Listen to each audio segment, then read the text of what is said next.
It's even better when you help. Sure you won't change your mind about this? Uh-huh. This belongs to me and so do my lips. I don't see any difference. Oh, I do. Okay. You know you don't have to act with me, Steve. You don't have to say anything and you don't have to do anything. Not a thing. Oh, maybe just whistle. You know how to whistle, don't you, Steve? You just put your lips together and blow.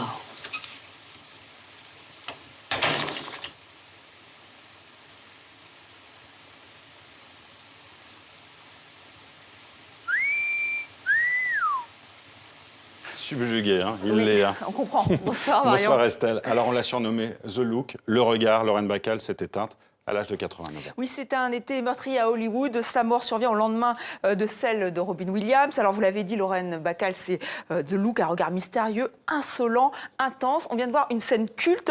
C'est sa première apparition. Alors, pour le public, pour Humphrey Bogart, et tout le monde est subjugué. C'est dans un film de Howard Hawks, Le port de l'angoisse. Nous sommes en 44, elle n'a pas 20 ans. Alors, avec nous, Guillemette Odicino, bonjour. Bonjour. Alors, vous êtes critique cinéma à Télérama. Alors, c'est vrai qu'elle fait preuve d'une insolence ahurissante, parce qu'elle n'a pas 20 ans, c'est son premier grand rôle, et elle subjugue tout le monde. C'est Lorraine. incroyable, c'est non seulement son premier grand rôle, mais c'est son premier rôle. Elle n'a jamais tourné aucun film. Hawks la balance comme ça, en face de Bogart. Il a une confiance folle dans, effectivement, son insolence. Alors, il ne sait pas qu'elle est traqueuse, enfin, c'est un peu normal en même temps. Elle est en face de Bogart, la star absolue du moment. Et donc, ce regard, ce look qui va fasciner le monde entier, en fait, c'est parce qu'elle est incapable de le regarder en face. Et elle a même les genoux qui tremblent, au point que l'ingénieur du son du film dit « on va entendre ses genoux claquer dans le son ». Et donc, du coup, elle ne le regarde pas en dessous, comme ça. Parce que du coup, elle peut un peu stabiliser le menton, au moins. Déjà, voilà. Elle ne le regarde pas en dessous. Et voilà, et il est fasciné comme devant un serpent. Et surtout, voilà, mais demandez à Boggy, hé mec, tu sais siffler? Oui. Non mais enfin. Juste avant, elle l'embrasse quand même goulûment. C'est vrai que Marion, Et elle l'embrasse faites deux attention fois quand une femme vous regarde comme ça. Et elle l'embrasse finalement. 2 fois pour être bien sûre que ce soit chouette. Mais alors après, est-ce que ça l'a desservi justement? Est-ce que c'est devenu un couple légendaire, Bogart, Bacall, et une fois qu'il est mort, eh bien, sa carrière en a pâti? Oui, alors ce qui est triste, c'est que juste l'année avant sa mort, elle fait un film absolument merveilleux qui s'appelle Écrit sur du vent de Douglas Sirk, un mélo sublime où elle fait une performance d'actrice absolument incroyable. L'année de la mort de Boggy, 57, elle fait La femme modèle, une comédie que je conseille à tout le monde, la comédie hollywoodienne vraiment par excellence. Et là, Boggy meurt. Et là, on lui donne à vie un autre rôle, veuve. Et donc, oui, Veuve d'un amour, gardienne du temple de Boggy, gardienne du temple aussi d'un amour hollywoodien qui était effectivement légendaire. Et ça va être plus dur. Elle va le dire d'ailleurs, ce qui est triste, elle l'a dit même il y a encore quelques années, dans une interview, elle a dit « Je sais que quand on fera ma nécrologie, il y aura beaucoup de Boggy à l'intérieur. » On essaie quand même aussi de parler de Lorraine Bacall. Merci avec vous, Guillemette Odicino. Merci d'être venue sur le plateau. Merci d'avoir été avec nous. Cinéma toujours, Estelle, avec une jeune actrice française qui a de qui tenir, Anna Girardot, petite fille d'Annie Girardot. Oui, elle est à l'affiche du dernier film de Julie Lopez-Curval, Le Beau Monde, qui sort donc aujourd'hui en France. Alors, Le Beau Monde, c'était cette expression un peu désuète, aller dans le beau monde, dans la grande bourgeoisie, dans l'aristocratie. Et c'est ce qui se passe pour Alice, son personnage, puisqu'elle est d'origine populaire, ouvrière, elle veut devenir brodeuse, travailler dans la mode, et elle tombe amoureuse d'un grand bourgeois, Antoine.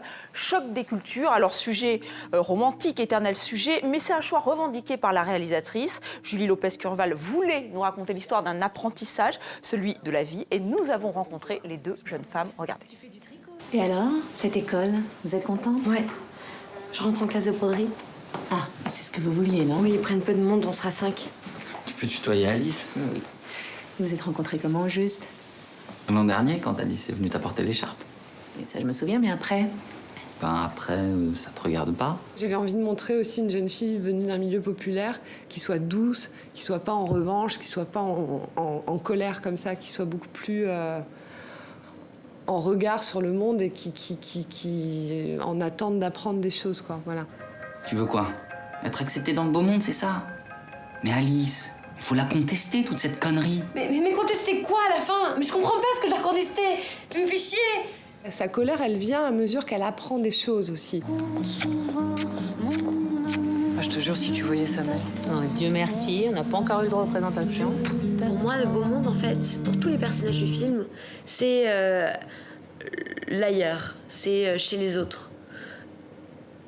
Finalement, même Antoine, qui vient d'un milieu bourgeois, que mon personnage admire et trouve fascinant, Antoine, lui, il trouve que mon milieu, qui est un peu plus populaire, est fascinant. Et finalement, tout le monde se regarde et tout le monde s'observe et tout le monde est persuadé que l'herbe est plus verte ailleurs. Alice, regarde ta mère. Ne bougez plus. Voilà, c'est un film mélancolique, délicat, réalisé par petites touches impressionnistes. Après tout, l'action se passe en partie en Normandie.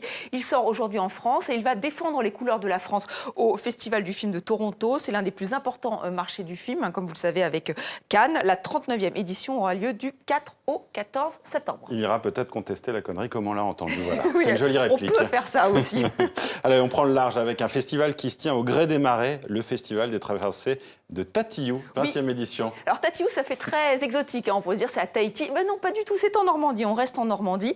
Et depuis 20 ans donc, les concerts se font au gré des marais pour que le public puisse venir à pied découvrir des musiques du monde. Voyez ces images prises par notre partenaire France 3. Les spectateurs arrivent pieds nus ou chaussés de bottes pour allier ce petit bout de terre. Les concerts ont lieu sous des chapiteaux et la programmation cette année était tournée vers les musiques du large, le Québec, la Finlande, l'Afrique. On écoute tout de suite le Sénégalais Ablaye Sissoko.